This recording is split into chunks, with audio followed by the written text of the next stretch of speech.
avoir le bénéfice des lieux entre tous. Ici, on peut avoir encore plus de place. Si on peut aller une fois par mois ou tous les week-ends avec des enfants, avec des familles, ça peut être super.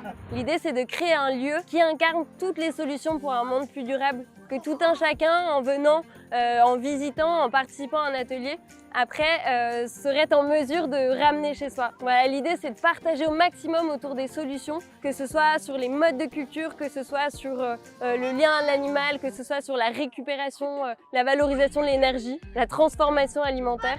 Mais je pense qu'au niveau de l'alimentation, c'est peut-être évident pour plein de gens d'où vient ce qu'on mange, mais ça ne l'est pas pour tout le monde. Et je trouve que c'est bien dès le plus jeune âge, commencer à apprendre d'où viennent les choses, comment elles poussent. Je trouve que ça peut être vraiment super de faire ça tous ensemble, de prendre les produits de la ferme et puis aussi notre produit de notre jardin et faire un espace expérimental autour de la transformation de fruits et légumes. Et ça crée des moments qui sont intéressants où on peut échanger au niveau de tout et aussi au niveau du vivant, de comment on cultive, de ce qu'on va faire de cet environnement et créer en fait des ponts entre les personnes qui ne se croisent pas forcément. Et évidemment que dans nos campagnes et dans nos territoires, on a besoin de faire de la pédagogie autour de la nature et autour de la ferme avec nos enfants. Ça crée du lien entre les enfants, entre les adultes, entre eux. Je pense qu'en ruralité, c'est plein de sens. C'est vrai que c'est important parce que c'est surtout une demande déjà par rapport aux enfants qui aiment ce lien à l'animal. C'est assez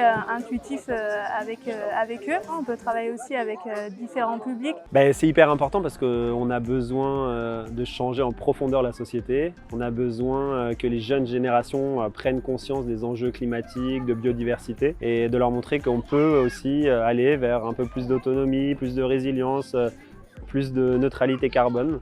Le projet aujourd'hui, c'est le fruit d'une collaboration entre 30 structures différentes du territoire qui ont contribué aux idées et aussi la mobilisation d'environ 500 personnes via des réunions, des porte-à-porte, des stands sur les marchés, via aussi un questionnaire qui a été distribué.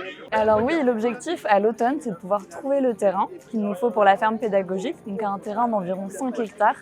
On a assez d'espace pour accueillir toutes les activités.